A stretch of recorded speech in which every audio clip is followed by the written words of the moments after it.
आप लोगों के लिए एक बुरी खबर है। ना तो धर्मपाल की लाश के पास और ना ही उसके घर से लॉकर की कोई चाबी मिली है। क्या आप कहना क्या चाहते हैं? धर्मपाल के मरने के बाद यह बात साफ हो गई है कि कोई और है जो इस हीरे के राज को जानता है। इसका मतलब यह है कि हम लोग सुरक्षित नहीं हैं। Exactly, that's what I'm trying to tell you all.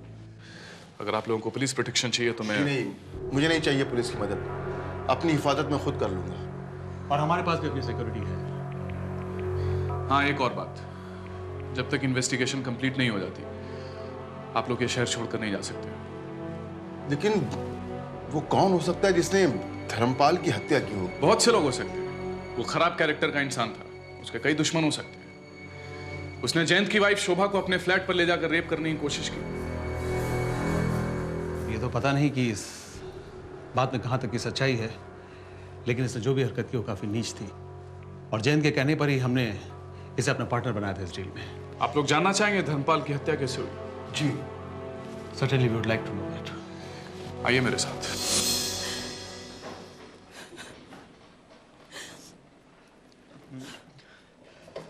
शोभा बहन, मुझे बहुत दुख है जो कुछ भी हुआ। क्या खून करने वाले का चेहरा आपने देखा? देखिए, हम लोगों को गलत मत समझिएगा शोभा बहन। धर्मपाल ने अपने फ्लैट में ले जाकर मेरी इज्जत लूटनी चाहिए और फिर कुछ देर के बाद बिजली चली गई। अंधेरे में मुझे उसकी चीख सुनाई दी। मुझे कुछ भी समझ में नहीं आ रहा था। कुछ पल के बाद जब बिजली आई तो मरा पड़ा था। ये उसने बहुत गलत किया। हे भगवान, उसका खून से भरा हुआ चेहरा अभी भी मेरे दिमाग से नहीं निकलता।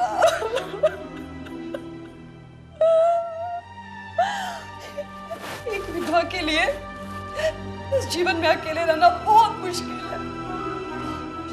शोभा बहन, मैं समझता हूँ। देखो, तुम मुझ पे विश्वास रखो। तुम मेरे घर चल सकती हो। मैं बड़े धर्म कर्म वाला आदमी हूँ। मेरी एक छोटी सी बच्ची है, उसको भी कोई सहारा मिल जाएगा और मेरी बच्ची को भी अच्छा लगेगा। आप मेरे घर तक चली चलो बस। नहीं, मुझे अब किसी पे भी बोझ नहीं बनना। देखिए, इसमें बोझ होने की कोई बात ही नहीं है। मैं तो आपके भाई से लिखा हूं। सिंघानिया, ये सब बातें छोड़ो। मैंने राजा साहब को क्या जवाब देना ये सोचो। अरे यार, इस अबला नारी का भी कुछ सोचना चाहिए कि नहीं? बहन, तुम हमारे लोगों के साथ चलो। सर, हम लोग जाएं? हाँ, आप लोग जा सकते हैं। आओ शोभा बहन।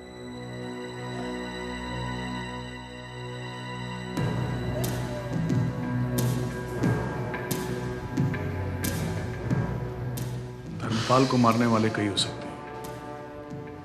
शक के दायरे में मनसुख, सिंघानिया और खुद महाराज भी आते हैं। सर, हम महाराज के छोटे भाई कृष्णदेव को भूल रहे हैं। उसे भी इस हीरे की डीलिंग के बारे में पता है। तुम्हारा शक सही है विजय, लेकिन फिलहाल हमें महाराज को इंट्रोगेट करना है। अवनी कहाँ है?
नाम?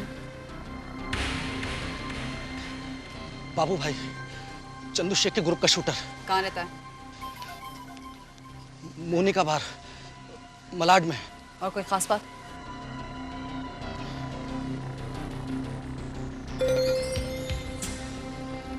हर रात इसी बार में आता है, लेकिन सुंदर लड़कियां इसकी कमजोरी है। लेकिन क्या? 4-6 लोग हमेशा इसके साथ रहते हैं, शायद इसके बॉडीगार्ड हैं। अब तुम जाओ यहां से।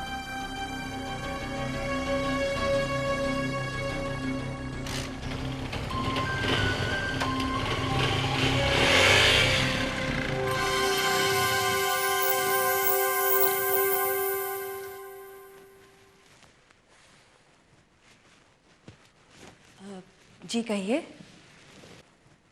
आप ही पद्मा देवी हैं? जी, महाराज अभी थोड़ी देर पहले ही पूना से वापस लौटे हैं। आप लोगों को उनका थोड़ा इंतजार करना पड़ेगा। जरूर करेंगे इंतजार हम। मैं अर्जुन रैना, ये विजय नायक, क्राइम स्क्वाड से। Hello sir. शरीफों के घर में पुलिस का क्या काम? आप लोग यहाँ क्यों आए? राजा साहब, बात यह है कि जब आप अभी कुछ दिनों पहले शहर के बाहर गए हुए थे, उसी बीच यहाँ 2 हत्याएं हो गई। एक तो आपके दोस्त, वो लॉयर, क्या नाम है उनका, जयंत सक्सेना, और दूसरा धर्मपाल चावला, जिसके साथ आप हीरे की डील कर रहे थे। हे भगवान, ये सब क्या हो रहा है? मैंने तो आपको पहले ही कहा था कि हीरे के राजवंश से बाहर जाते ही अपशगुन शुरू हो जाएगा। तब आपने मेरी एक नहीं सुनी थी। देख लिया उसका अंजाम। पद्मा, आप थोड़ी देर के लिए चुप रहेंगी? शायद ये बात आपको मालूम नहीं है राजा साहब, हीरा जिस लॉकर में रखा उसे सिर्फ 3 चाबियों से ही खोला जा सकता है। उसमें से एक चाबी गायब हो चुकी है। मैं यहाँ आपको वही बताने आया था। देखिए ऑफिसर, पहली बात, 3 चाबियों वाली बात मुझे पता है। दूसरी बात, 3 चाबियों में से एक चाबी गायब है, उससे मुझे कोई मतलब नहीं। मुझे मतलब है सिर्फ मेरे हीरे से। आपका कहना बिल्कुल ठीक है राजा साहब, लेकिन आपको किसी पर किसी तरह का शक, आपकी जान को भी खतरा हो सकता है। ऑफिसर, हमें किसी चीज से कोई खतरा नहीं। आज के बाद आप कभी पूना नहीं जाएंगे। मैं आपकी एक नहीं सुनूंगी, बस।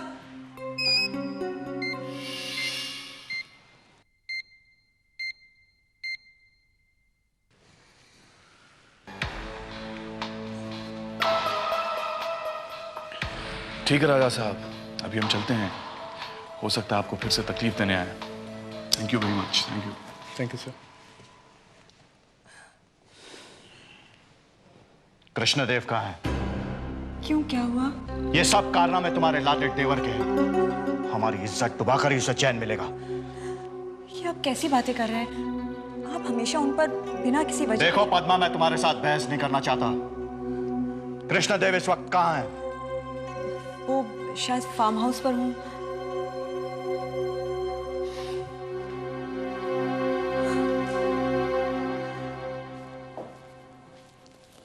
सर, बाकी 2 लोगों का पता चल गया है।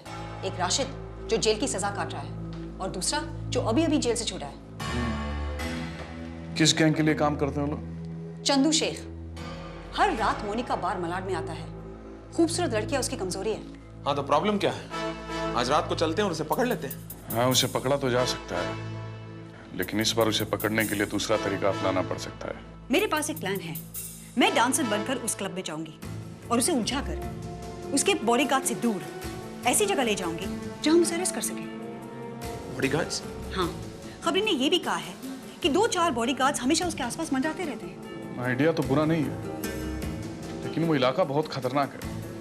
मेरा मतलब है, जहां हर आदमी के जेब में हथियार मौजूद हो, वहां पे तुम्हारा अकेले जाना, इट्स नॉट सेफ। मैं अकेली कहाँ हूँ? आप और विजय कस्टमर के रूप में मेरे आसपास रहेंगे, और मेरे पास ऐसा ट्रांसमीटर होगा जिसके जरिए मैं आपके कांटेक्ट में रहूंगी। Then there shouldn't be any problem.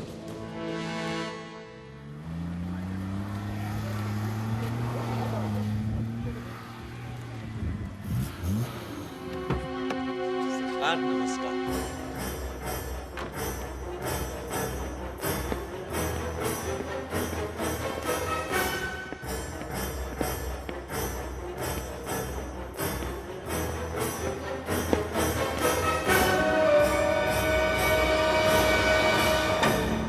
Manager, तुम यहाँ क्या कर रहे हो? सर वो मैं यहाँ से गुजर रहा था तो सोचा फार्म हाउस का भी हाल चाल ले लूं। फिर छोटे सरकार मिल गए तो मैं इनसे बातचीत करने लगा। भैया, अब आप यहाँ पर क्यों आए? अब क्या फार्म हाउस भी गिरवी रखने का इरादा है? तुम इतनी नीच हरकत कर सकते हो, ये हम सोच भी नहीं सकते थे। तुम हमारे खानदान के नाम पर कलंक हो। क्या मतलब है आपका? आज पहली बार महाराजा राजदेव सिंह के घर पुलिस आई है। तुम्हारे लिए इस बात का कोई मतलब नहीं, लेकिन हमारी इज्जत ही सब कुछ है। तो भैया इसमें मेरा क्या कसूर है? इतने अनजान क्यों बन रहे हो? तुमने जयंत और धर्मपाल का खून किया है कि नहीं? ये सरासर झूठ है। एक तो जायदाद पे आपने कब्जा कर रखा है, न मैं कुछ खरीद सकता हूँ न बेच सकता हूँ, और तुमने जो हरकत की है उसके बाद तुम्हें जायदाद में से एक फूटी कौड़ी नहीं मिलेगी। अच्छा, अब मैं भी देखता हूँ कि कौन मुझे रोकता है अपनी जायदाद से हिस्सा लेने से। ठीक है, जो करना है कर लो, लेकिन एक बात कान खोलकर सुन लो। इसके बाद अगर तुमने कोई भी ओछी हरकत की तो हम सीधा पुलिस स्टेशन जाएंगे।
आई है दिल का करार लूटने।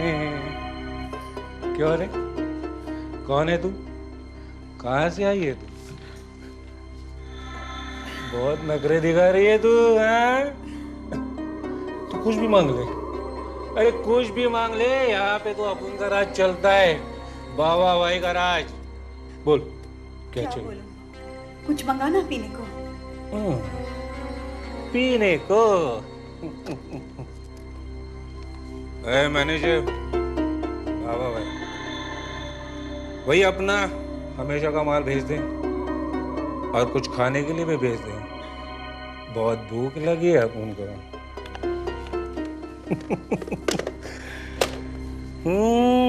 कहाँ से आई है रे तू? से भी आऊं, क्या फर्क पड़ता है? लेकिन बहुत गर्मी है, है ना? बहुत गर्मी है, करना पड़ेगा 1 मिनट। अरे ये तो रिवॉल्वर है। हाँ, ये बाबा भाई का घोड़ा है। ये भरा हुआ है या खाली है?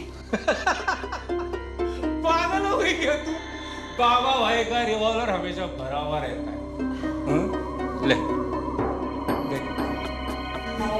मैं क्या करूंगी इसे? अरे देख तो सही कैसे होता है घोड़ा।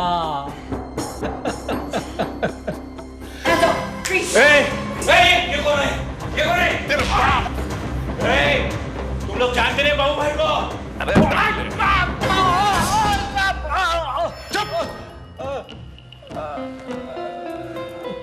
अगर तुमने हमें यह बता दिया कि जयंत को मारने की सुपारी तुम्हें किसने दी थी, तो हम तुम्हारी सजा माफ करवा सकते हैं।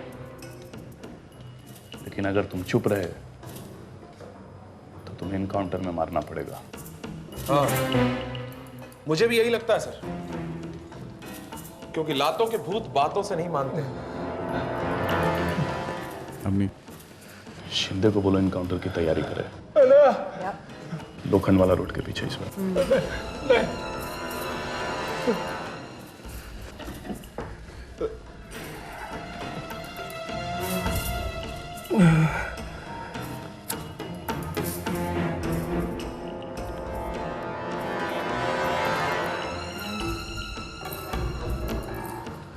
इनकाउंटर में क्या होगा?